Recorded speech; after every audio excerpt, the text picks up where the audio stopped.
नमस्कार, घड़ी में 9 बजने वाले हैं। वक्त हो गया है आपके favourite morning prime time show 9 बज गए का। आपके साथ हूं मैं नेहा बाथम। बात सबसे पहले कोरोना की ही करेंगे, क्योंकि देश में कोरोना संक्रमण की रफ्तार कम होने का नाम नहीं ले रही है। कुछ राज्यों में ये महामारी फिर से फैलने लगी है और अपने पांव पसार रही है।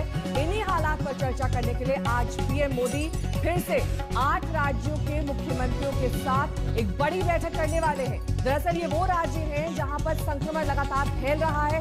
पीएम आज वैक्सीन आने की तैयारियों को लेकर भी राज्यों के मुख्यमंत्रियों के साथ विचार करेंगे।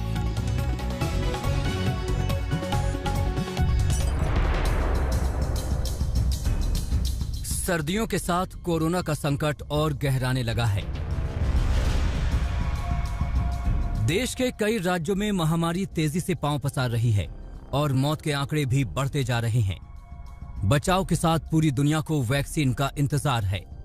कोरोना से निपटने की रणनीति और वैक्सीन की तैयारियों पर आज पीएम मोदी राज्यों के मुख्यमंत्रियों के साथ एक बार फिर से मंथन करने वाले हैं। पीएम की आज होने वाली बैठक 2 मुख्य मुद्दों पर है और इन दोनों मुद्दों पर 2 अलग अलग बैठकों में चर्चा होगी। पहला तो ये कि जिन राज्यों में कोरोना के मामले फिर से तेजी से बढ़ रहे हैं, उनके साथ रोकथाम के उपायों पर चर्चा करना। पहली बैठक सुबह 10:30 बजे से 12 बजे के बीच होगी। इस बैठक में पीएम मोदी केरल, पश्चिम बंगाल, हरियाणा, दिल्ली, राजस्थान, गुजरात, महाराष्ट्र और छत्तीसगढ़ के मुख्यमंत्रियों से बात करेंगे। इन राज्यों में हाल के दिनों में कोरोना के मामले तेजी से बढ़े हैं। ज्यादा कोरोना मामले वाले राज्यों के साथ चर्चा के बाद पीएम मोदी की अगली बैठक भी राज्यों के मुख्यमंत्रियों के साथ ही होगी। दूसरी बैठक 12 बजे के बाद होगी। इस बैठक में कोरोना वैक्सीन तैयार होने पर राज्यों को उसकी सप्लाई और वैक्सीनेशन का रोड मैप तैयार करने पर चर्चा होगी। वैक्सीन की सप्लाई और उसके रोड मैप पर बात करने से पहले आपको ये बता दें कि केंद्र सरकार कोरोना के हालात पर चिंतित क्यों है। दरअसल देश भर में कोरोना के रोजाना नए मरीजों का आंकड़ा 50,000 के नीचे है, लेकिन कुछ शहरों में मरीजों की संख्या में फिर से तेजी देखी जा रही है। इसके चलते कई राज्यों में फिर से पाबंदियां लगाई जा रही हैं। केंद्र सरकार को चिंता है कि अगर यही हालात रहे तो पाबंदियों का दायरा और बढ़ सकता है। पाबंदियां बढ़ने पर अर्थव्यवस्था को और भी नुकसान हो सकता है। इसलिए जरूरी है कि शहरी इलाकों में वायरस का फैलाव रोका जाए। विश्व स्वास्थ्य संगठन ने सर्दियों में कोरोना संक्रमण के बढ़ने का खतरा जताया है। इस बीच वैक्सीन के आने की खबर ने उम्मीद जरूर बढ़ा दी है, लेकिन वैक्सीन कब किसको कैसे मिलेगी, इसको लेकर कई सवाल हैं। वैक्सीन को लेकर 2 बातें अभी तक साफ हैं। पहली ये कि राज्यों को वैक्सीन अलग से नहीं खरीदनी होगी, बल्कि केंद्र सरकार ही देगी। दूसरी ये कि स्वास्थ्य सेवाओं से जुड़े लोगों और बुजुर्गों को वैक्सीन सबसे पहले दी जाएगी। लेकिन 130 करोड़ लोगों के देश में सिर्फ वैक्सीन का आविष्कार हो जाना बड़ी बात नहीं है। बड़ी बात होगी इतने लोगों तक ये वैक्सीन पहुंचाना और फिर टीकाकरण का इंतजाम करना। जाहिर है ये चुनौती काफी बड़ी है और राज्यों के साथ सटीक तालमेल के बगैर कामयाबी की उम्मीद भी नहीं की जा सकती। हिमांशु मिश्रा के साथ आज तक ब्यूरो।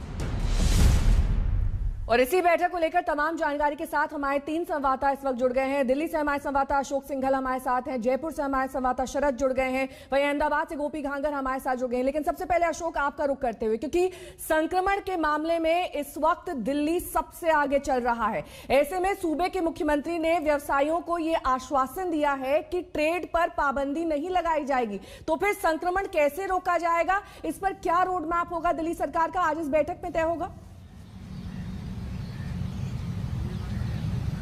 बिल्कुल, आज प्रधानमंत्री जो मुख्यमंत्रियों के साथ बैठक है उसमें हर राज्य के मुख्यमंत्री, खास तौर से जो कोरोना से ज्यादा प्रभावित इलाके हैं, जहां पे कोरोना के ज्यादा केसेज आ रहे हैं, उनसे जाना जाएगा कि कैसे आगे बढ़ा जाए।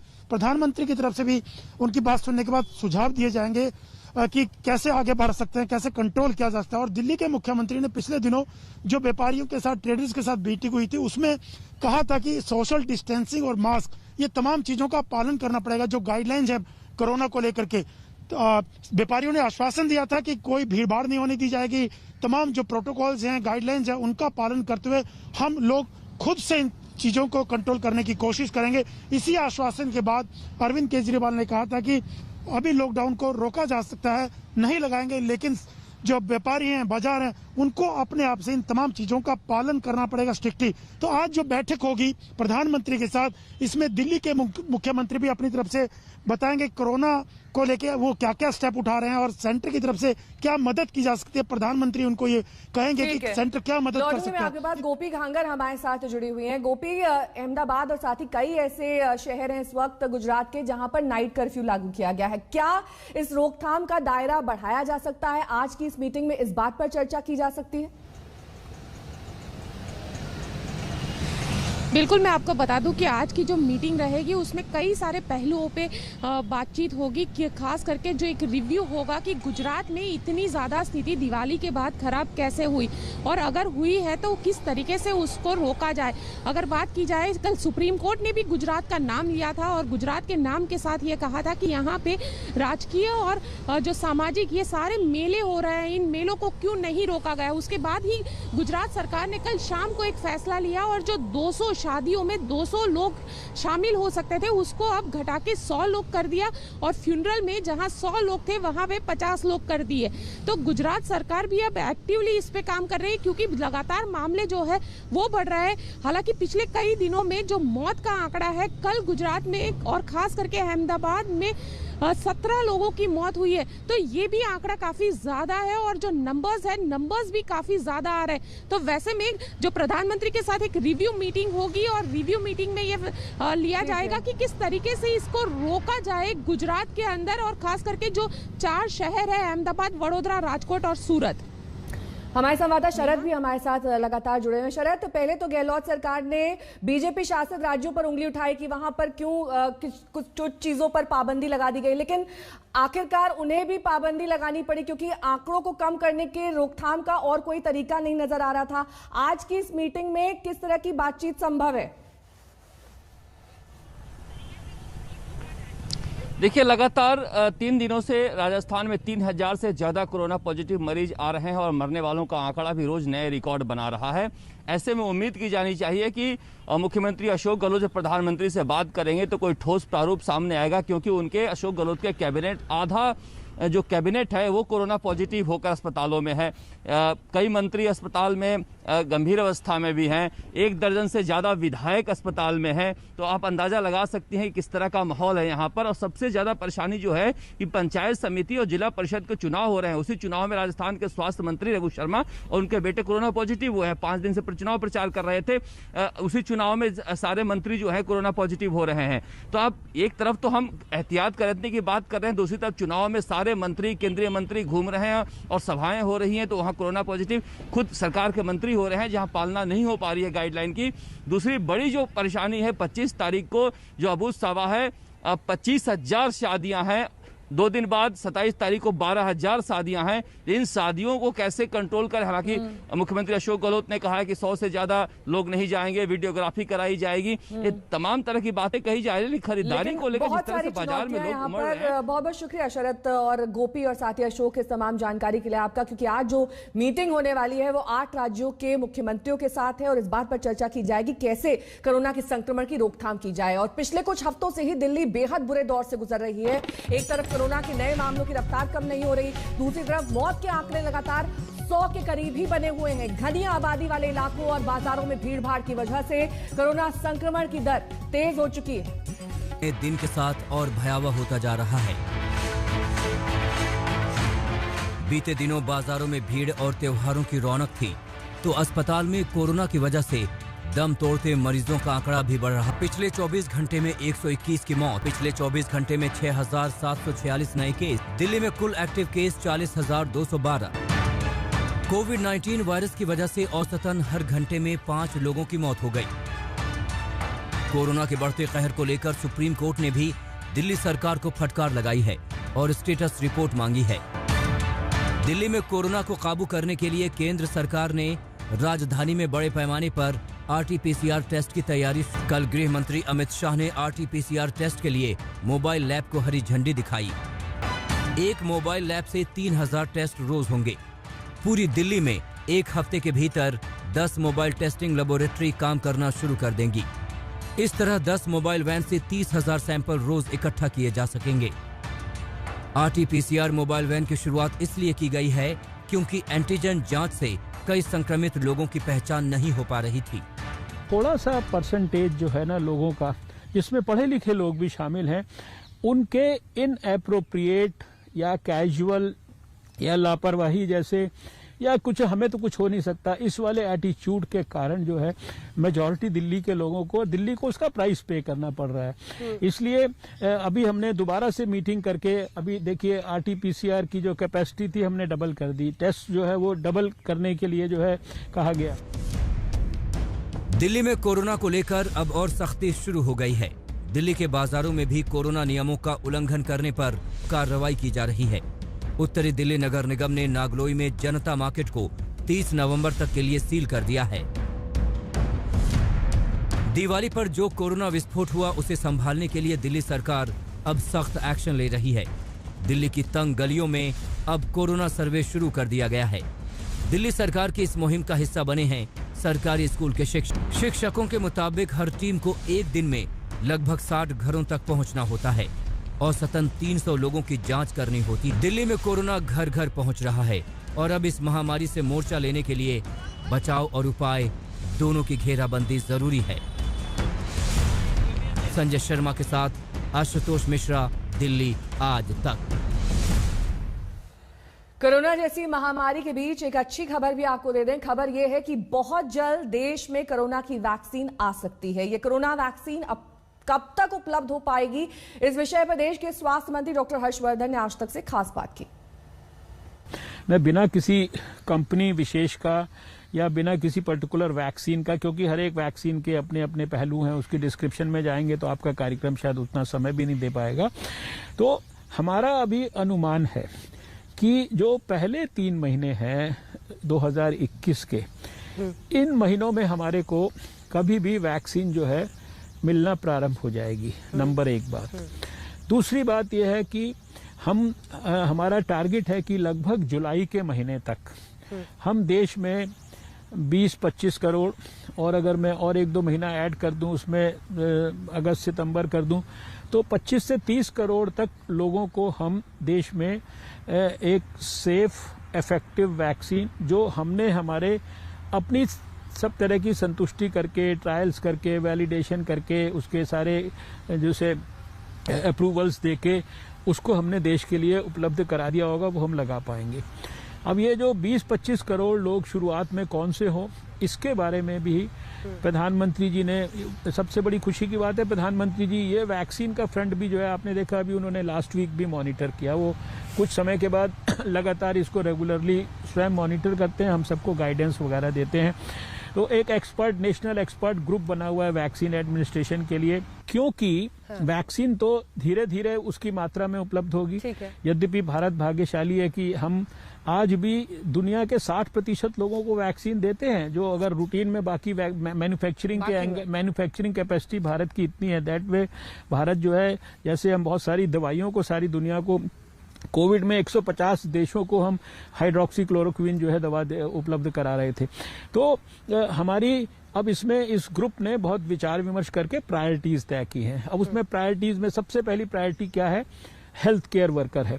हेल्थ केयर वर्कर की डेफिनेशन क्या है कि ये जो हेल्थ केयर सेटिंग में, चाहे सरकारी हो चाहे प्राइवेट हो, उसमें डॉक्टर, नर्सेज के साथ साथ जो हेल्थ केयर सेटिंग में जो भी काम करता है, पूरा ये सारे देश के अंदर, यानी वो स्टाफ जरूरी नहीं कि वार्ड के अंदर ही काम कर रहा हो, वो कहीं पे भी, यानी हेल्थ केयर सेटिंग में सरकारी और प्राइवेट। फिर दूसरा प्रायोरिटी क्या है, फ्रंट लाइन वर्कर, जो हेल्थ केयर के सेटिंग से जुड़ा नहीं है, लेकिन अब जैसे आपने देखा दिल्ली में अब सैनिटेशन के लोग हैं जो फील्ड में काम करते हैं, पुलिस के लोग हैं, पैरामिलिट्री है, या इस तरह के जो लोग हैं। फिर उसी में नेक्स्ट प्रायोरिटी है कि जो 65 साल से ऊपर के लोग हैं। फिर उसके बाद आप फर्स्ट ग्रुप ही हमें बता रहे हैं सर? नहीं मतलब इसी में 3 अलग अलग जो कैटेगरीज है, ठीक है, ऑब्वियसली। तो इसी तरह से फिर जो 50 और 65 साल के लोगों के बीच की जो कैटेगरी है, ये सब लगभग कवर हो जाएंगे इसी पीरियड के अंदर। टारगेट करेंगे हाँ, इसी मतलब हाँ, यस, ये सब लगभग इसी पीरियड में कवर हो जाएंगे। तो 50 प्लस है या 65 प्लस? नहीं, एक 65 प्लस एक कैटेगरी हो गई। फिर हमने ये देखा कि 50 साल से ऊपर के ज्यादातर लोगों को ये तकलीफ, 80% को से मान के चलो ये तकलीफ हुई है। तो फिर नेक्स्ट प्रायोरिटी हो गया 50 से 65 के बीच का। अभी ये सारी चीजें इन वेरियस फेजेज हैं और इसके हिसाब से तैयारियां हो रही हैं। फिर अगर 50 से कम में जाना है जब नेक्स्ट स्टेज में, तो फिर उसमें भी जिसको कोमॉर्बिडिटी है, मान लीजिए उसको पहले से कोई डायबिटीज है या दूसरी बीमारियां हैं। आगे बढ़ेंगे, बात करेंगे हैदराबाद की, जहां की फिजा में ओवैसी ने उन बयानों का जवाब दिया जहां बीजेपी ने रोहिंग्या की मौजूदगी से लेकर जिन्ना तक का सवाल खड़ा किया था। ओवैसी ने पूछा कि रोहिंग्या है तो करो कार्रवाई। MIM is a Muslim only party which wants to make Hyderabad of India look like Hyderabad of Pakistan. अरे 40,000 अगर है बीजेपी वालों, तुम ईमानदार हो तो कल शाम तक 1,000 नाम बताओ रोहिंग्या के, बताओ, मैं भी देखना चाह रहा हूं। मगर नफरत पैदा करना इनका मकसद है। अब ये लड़ाई जो है ये हैदराबाद और भाग्यनगर की लड़ाई है। If you vote for OIC here, OIC becomes strong in Maharashtra. If you vote for OIC here, OIC becomes strong in Bihar. If you vote for OIC here, OIC becomes strong in a Muslim locality in Karnataka. If you support OIC here, OIC will become strong in Uttar Pradesh. And what does OIC mean? Who is OIC? OIC is Muhammad Ali Jinnah's new avatar. We must defeat him. ओ असदुद्दीन ओवैसी जिन्ना बन गए। मजलिस code देना मुल्क के मुफाद में नहीं है। मजलिस rapid Islamism को promote करती, मजलिस रेडिकलाइजेशन को प्रमोट करती। आप बल्दिया का इलेक्शन है, दिखाने को कुछ नहीं है तो किसको दिखा रहे? एक मियां भाई को, दूल्हे भाई को दिखा रहे। शुरू गुफ्तगू की शुरुआत मजलिस से और खत्म होती आपके खादिम के ऊपर। ये मेरी उम्र दरियाफ्ती की नहीं है, समझो बात को। ओवैसी ने हैदराबाद आने वाले बीजेपी नेताओं को दावत दे डाली। एक रेस्टोरेंट का नाम देकर कहा कि वहां की बिरयानी का लुत्फ उठाएं। अब बीजेपी वाले तो ऐसा दिख रहा कि कुछ समझ में नहीं आ रहा, बीजेपी को इतना फ्रस्ट्रेशन का शिकार हो गए। हैदराबाद को आ रहे तो बाबा जरा इनको अल्हम्दुलिल्लाह की बिरयानी तो खिलाओ, थोड़ा होश ठिकाने आता। किले गोलकुंडा है, जाकर देखो, खाने की चीजें खाओ, जो खाते खाओ, मगर कुछ नजर नहीं आ रहा सिवाय शेरवानी के। कुछ नजर नहीं आ रहा, नहीं इनू कर रहे, इनू कर रहे, इनू कर रहे।